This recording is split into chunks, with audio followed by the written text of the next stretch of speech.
the first Frankenstein of the new year, 2024. Check this thing out.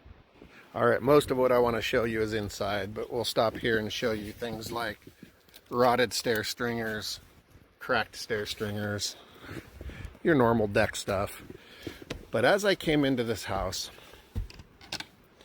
the first thing that I noticed was a very strong odor of mold. And we've got mold in the door frame, all down through this wall cavity, and this threshold is not attached. I see a lot of videos on mobile homes, manufactured homes, trailers, whatever you want to call them. But I'm going to show you some of the stuff that's typical for these homes, and then I'm going to show you some of the hidden stuff that we found. So check it out. All right, I came in here to the kitchen, and I noticed that the floor was sloping this direction. I went over here, and I noticed a huge soft area of the floor. Now, if you notice right here, you'll see plywood under the refrigerator. That's never a good sign, because they put that plywood there usually because the floor is soft.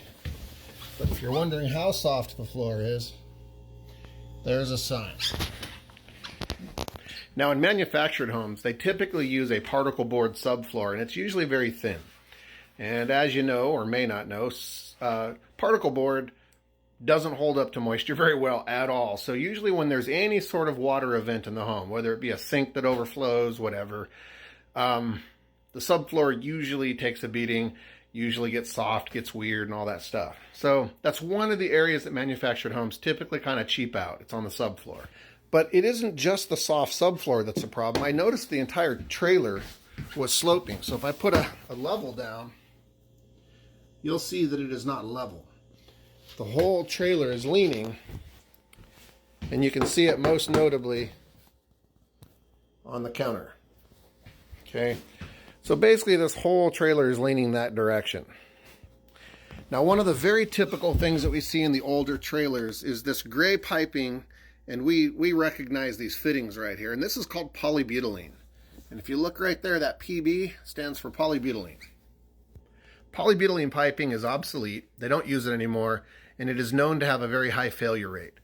And if you're an inspector, make sure you call that out and let people know, because the truth is it's super inexpensive, easy, and straightforward to replace it with PEX, and PEX is fantastic stuff. All right, but it started getting worse.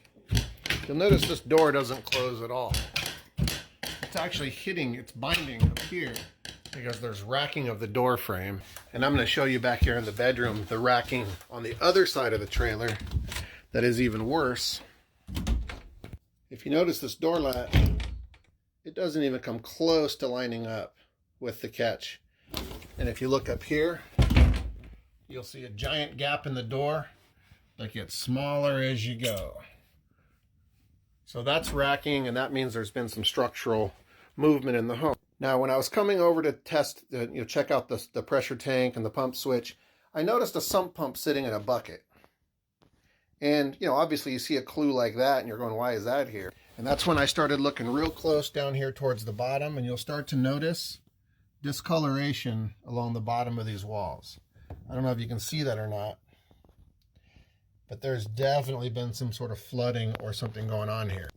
But it gets worse. I started working my way around, and what did I see?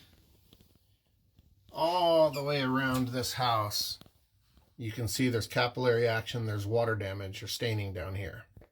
All right, now manufactured homes, we typically check around the front of tubs, sinks, different areas. We look for soft flooring, and we definitely have soft flooring here. I don't know if you can see how the crowning in this floor, let's see if I can show that to you. See where the light ends right there? There's like a big hump in the floor, and all that corner right there sinks down, and it's super soft and squishy. Now, I flushed the toilet about 8 times, and that's the color of the water that keeps coming in, so that's definitely not good. But we also have a toilet that is not secured, and it's gone squishy, soft floor. Up here on the ceiling, we've got discoloration and moisture staining.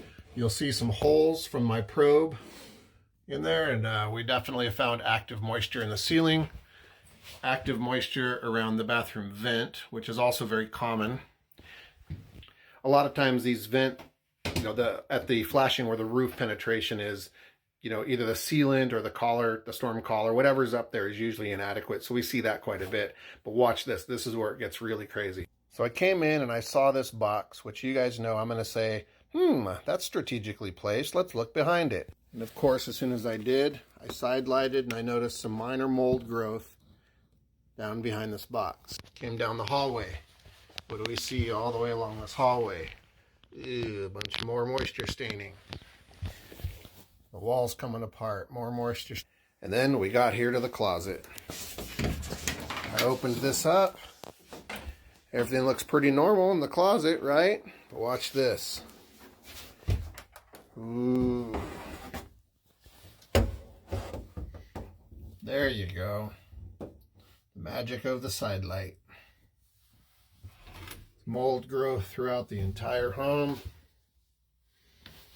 All the way down through here. Now it's crazy. When you look at it like this, that mold looks terrible. You can see how it's growing. You can see where it's blooming. And anyway, you come back here. From here, it looks normal. Now this is what I consider to be the worst part, because this is every window in the house. I pulled back the drapes. Started noticing moisture damage. Watch this. Whoa. Wow, that's terrible. Quick little distraction sidebar. Right here on the floor. Pretty solid. Right here. Ooh. That is not solid at all. There's no subfloor there at all. That's like carpet structure. Now up here, we have this weird little cubby. And this weird shelf that I couldn't move. I was trying to move this. And I caught over here, next to this trim, there's actually a piano hinge behind there. I was like, oh, we got ourselves a nifty little panic room. See if I can get this open. Ugh. Good luck getting into that panic room. But sure enough, there we go. When a burglar comes in the house, you just run in here. You close this somehow. There's no handle. You have yourselves a perfect hiding spot. I'm a little baffled on that one. I'm thinking they might have hid their weed in there. Here's another window. Ooh, look at that. That is all moisture damage. That's a big bunch of nope. 2024 is off to a real bang.